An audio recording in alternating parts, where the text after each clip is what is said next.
know, it's amazing how many professions there are that used to be totally male-dominated, but over the years have opened up to women who are now succeeding in those professions really beyond all expectation. The medical and legal fields are two prime examples. You know, today in some law schools, women make up more than half the students enrolled. Another example is the field of architecture. You are about to meet a female architect who, after getting her degree and traveling the world observing different architectural styles, decided to go out on her own and open an office. And ever since she listed herself in the phone book under her name, Susan Sheffmaker Architect, her phone has been ringing off the hook from prospective clients wanting the insight and ideas from a female architect's perspective. And she has become quite busy doing retail and residential renovations. We visited with her recently at a Greek restaurant that she designed the renovations for in Woodbridge, New Jersey, and talked with her about her job. Susan had a tremendous impact. We loved her.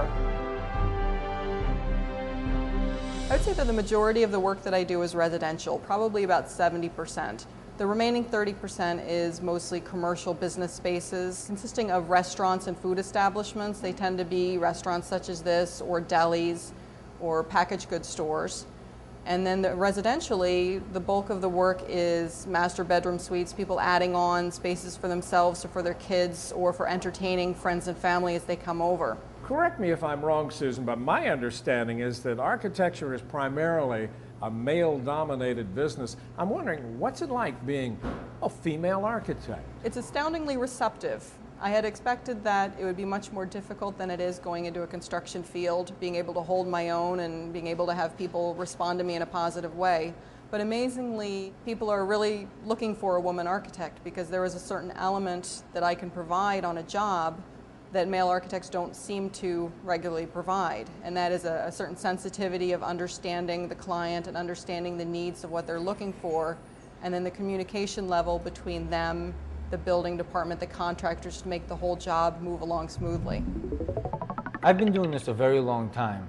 Being a contractor and a restaurant owner, I've dealt with architects in many levels. Well, there are a lot of advantages with working with women architects. They're more detail-oriented. They don't go over the top with a lot of stuff that you really don't need.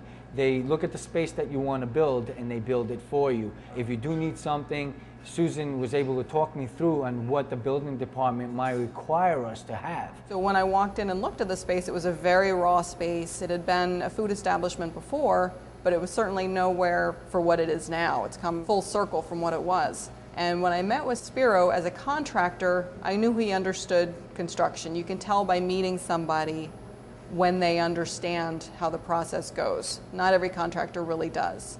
So when I walked through the space, I thought, sure, this would be a very nice project. I could see how it could move along quickly. And he was in a hurry. He wanted it to go quickly. And I like that.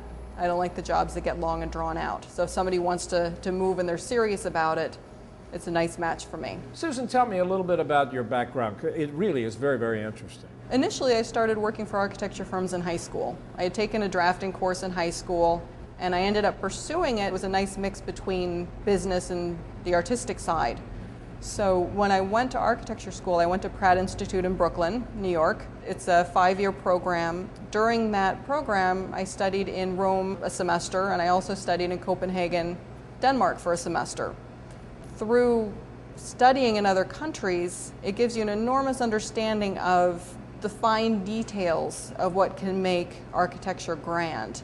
It doesn't have to be these giant, enormous things that make it beautiful. It could be just a simple detail on the facade or a simple finish on the floor that makes a space look beautiful. Instinctively knew a lot of things we wanted? She was very, very warm. She was very understanding. She knew exactly what I wanted, and she knew the concept of the whole idea of Pilates and yoga, which is really being compassionate about the whole business. And we loved her. We really did. We loved her.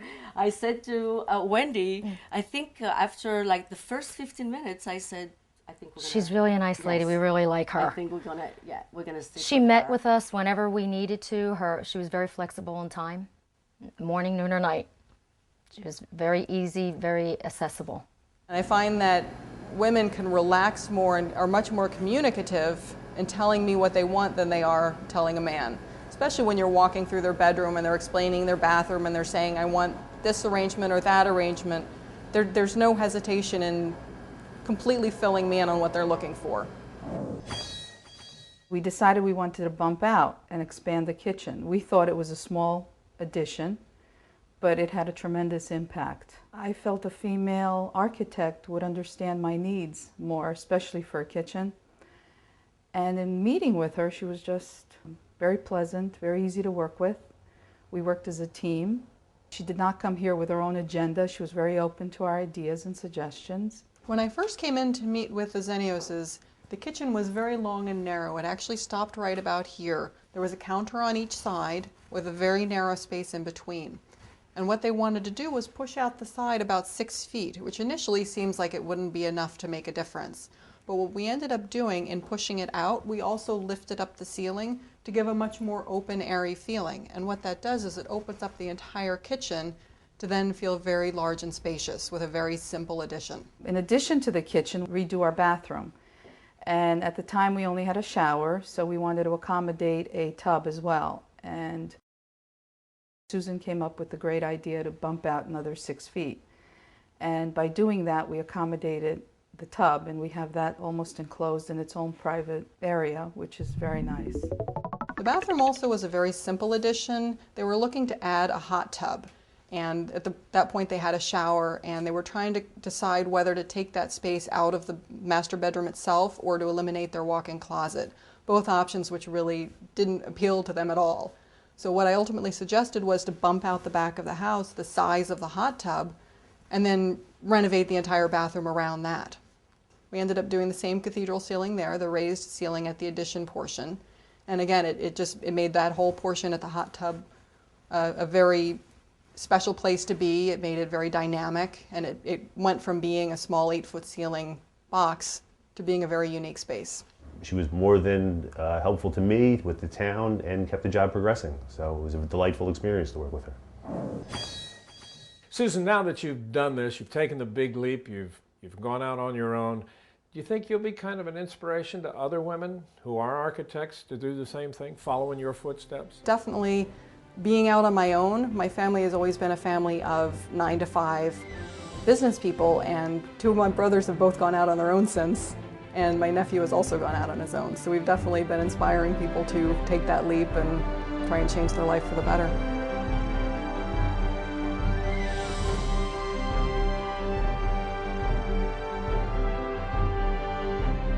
The interesting life and career of Susan Sheffmaker, architect, succeeding quite well in what once was a very male-dominated business.